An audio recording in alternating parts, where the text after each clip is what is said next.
ఛత్తీస్గఢ్ లోని దుర్గ్ జిల్లాలో ఒక దారుణమైన సంఘటన వెలుగులోకి వచ్చింది. ఒక మిషనరీ స్కూల్ ప్రిన్సిపల్ అభం శుభం తెలియని ఓ చిన్నారి నోటికి టేప్ అంటించి కొట్టింది.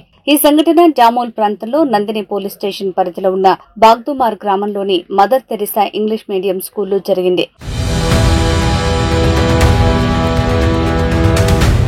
ఆగస్టు మొదటి వారంలో వెలుగులోకి వచ్చిన ఈ సంఘటన వివరాల్లోకి వెళ్తే, ఉదయం ప్రార్థనా సమయంలో ప్రిన్సిపల్ ఇవాన్ కోవ్లిన్ ని ఆ పాఠశాలలో చదివే నర్సరీ విద్యార్థిని రాధే రాధే అని పలకరించింది. రాధే రాధే అంటే రాధాకృష్ణంలోని రాధామాత పేరు. పలు ఉత్తరాది రాష్ట్రాల్లో చూస్తే స్థానికంగా రామ్ రామ్ అని, జై రామ్జీ అని, అదేవిధంగా రాధే రాధే అని వారి కులదైవం, ఇష్టదైవం పేరిట పలకరించుకుంటుంటారు. ఈ పిలుపుతో కోపం వచ్చిన ఆ మిషనరీ స్కూల్ ప్రిన్సిపల్ ఆ బాలిక నోటిని టేప్తో మూసేసి మరీ ఇంకోసారి ఇలా అనొద్దంటూ తీవ్రంగా కొట్టింది. ఇంటికి తిరిగి వచ్చిన చిన్నారి ఆ తల్లిదండ్రులకు జరిగిన దారుణాన్ని చెప్పడంతో ఈ సంఘటన వెలుగులోకి వచ్చింది.